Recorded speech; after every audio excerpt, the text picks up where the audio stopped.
No operation, no painkiller, చిన్న injection ద్వారా మోకాలు మరియు నడుము నొప్పులకు దీర్ఘకాలిక పరిష్కారం. డాక్టర్ ప్రకాష్ గుడిపూడి. 18 ఏళ్ల అనుభవం, 8,000కు పైగా హ్యాపీ పేషెంట్స్. సంప్రదించండి Allieds pain and pain management centre, Hyderabad. ఏపీలో పోలింగ్ శాతం క్రమంగా పెరుగుతోంది. మధ్యాహ్నం 1 గంట వరకు 40.26% పోలింగ్ నమోదైంది. మిట్ట మధ్యాహ్నం ఎండ సైతం లెక్క చేయకుండా ఓటర్లు పోలింగ్ కేంద్రాల ముందు బారులు తీరి కనిపిస్తున్నారు. మధ్యాహ్నం 1 గంట వరకు కూడా అత్యధికంగా కడప పార్లమెంట్ నియోజకవర్గంలో 45.56% పోలింగ్ నమోదుకైంది. అరకు ఎంపీ సెగ్మెంట్ లో తక్కువగా 33.86% ఓటింగ్ జరిగింది. ఇక శ్రీకాకుళంలో 40.52%, విజయనగరంలో 40%, విశాఖపట్నంలో 34.74%, అనకాపల్లిలో 36.33% పోలింగ్ నమోదైంది. అమలాపురం పార్లమెంట్ నియోజకవర్గంలో 44%, రాజమండ్రిలో 38.54% ఓటింగ్ నమోదైంది. నర్సాపురం, ఏలూరు, మచిలీపట్నం, విజయవాడ, గుంటూరు, నర్సరావుపేట, బాపట్ల, ఒంగోలు, నంద్యాల పార్లమెంట్ నియోజకవర్గాల్లో 40% దాటింది పోలింగ్. ఇక రాయలసీమలోని 4 ఉమ్మడి జిల్లాలతో గుంటూరు, ప్రకాశం, కృష్ణా జిల్లాల్లో భారీగా పోలింగ్ జరుగుతోంది.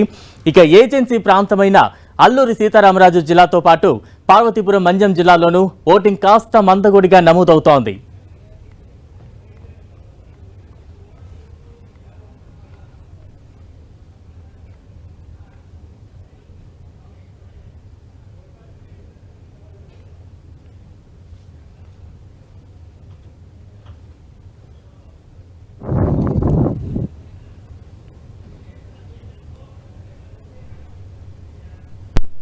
రైట్గా ఏపీ వ్యాప్తంగా పోలింగ్ సరళికి సంబంధించి మరింత అప్డేట్స్ అందించేందుకు మా ప్రతినిధి విజయ్ చంద్రన్ సిద్ధంగా ఉన్నారు.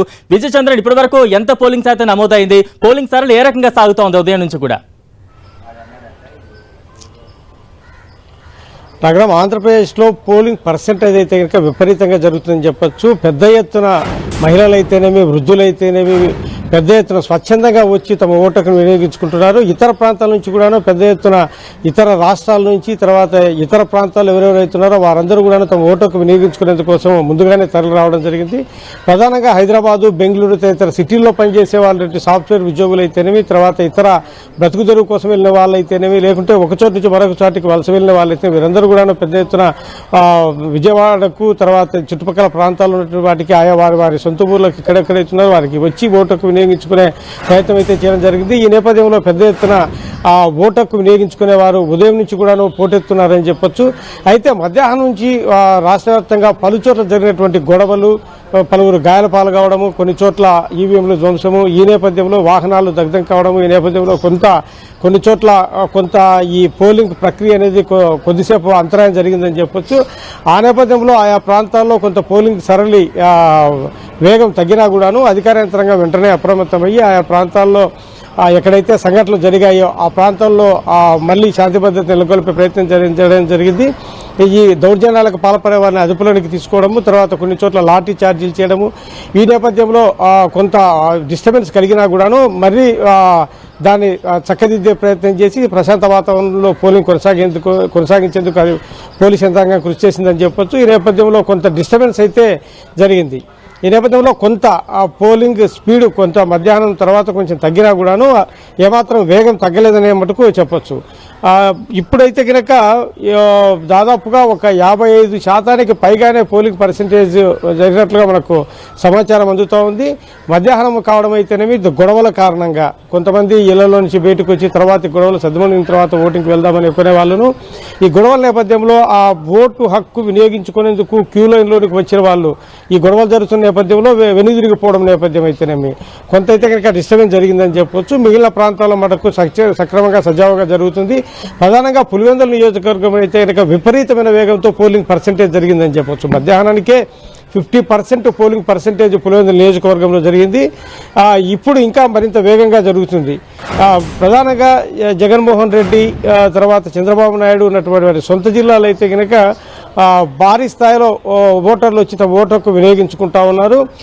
మహిళలు, పురుషులు ఏమాత్రం తగ్గకుండా వాళ్ళ పర్సెంటేజ్ కూడా చాలా బాగుంది. ఇద్దరు కూడాను పెద్ద ఎత్తున వచ్చి ఓటింగ్లో పాల్గొనడం జరుగుతూ ఉంది.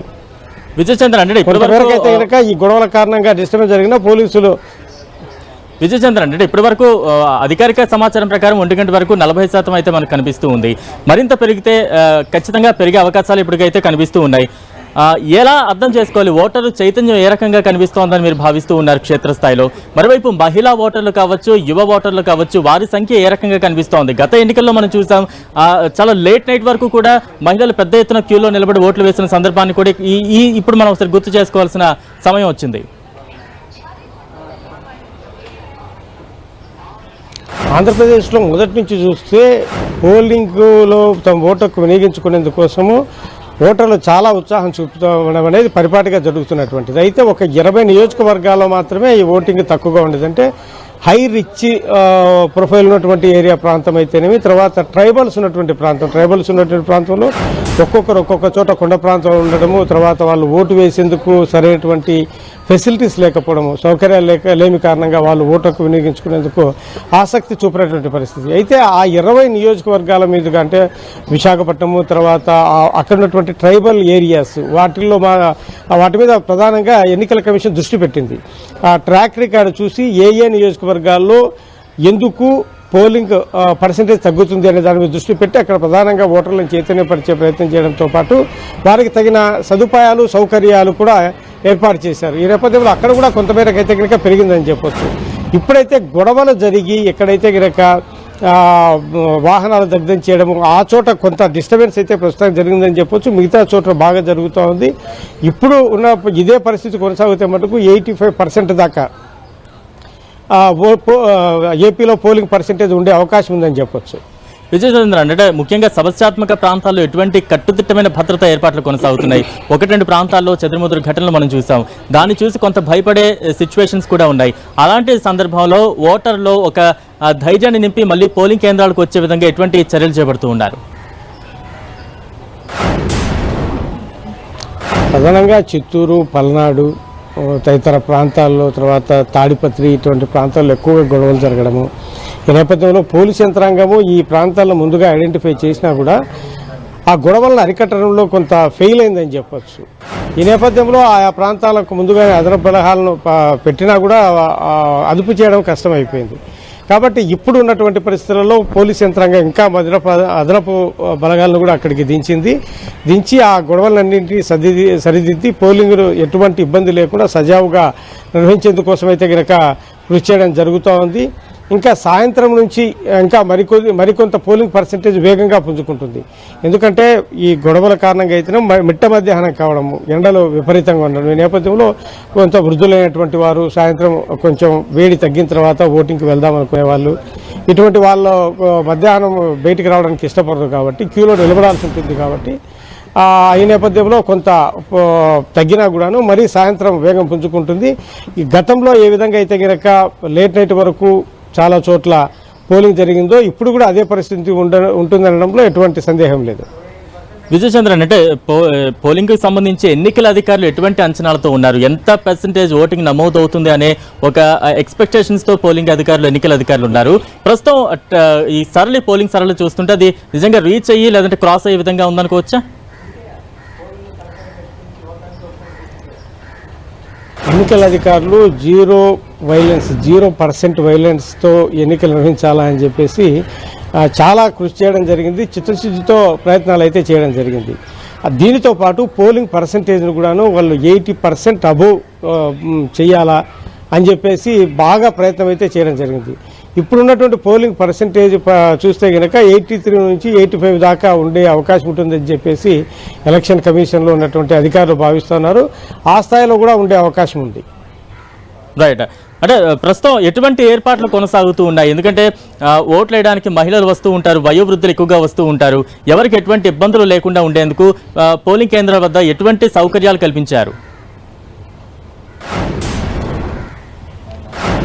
ప్రధానంగా వృద్ధుల మీద ఎన్నికల కమిషన్ ఫోకస్ పెట్టిందని చెప్పొచ్చు. వృద్ధుల కోసం అని చెప్పి సపరేట్గా వాళ్ళకు ఒక పోలింగ్ బూతులను ఏర్పాటు చేసి ఎవరైనా వస్తే కనుక వారిని ఫస్ట్లోనే వాళ్ళకి ఎటువంటి ఇబ్బందులు లేకోకుండా వాళ్ళ వయసు రీత్యా వాళ్ళని ముందుగా పంపించాలా అని చెప్పేసి ఎన్నికల కమిషన్ ఆదేశాలు జారీ చేయడం జరిగింది. ఆ మేరకు ఎవరైనా వృద్ధులు ఇచ్చినా కూడా వారిని ముందుగా ఓటింగ్ పంపించేందుకు అధికార యంత్రాంగం అన్ని జాగ్రత్తలు తీసుకుంది. వారికి ప్రథమ ప్రాధాన్యత ఇస్తూ ఉన్నారు.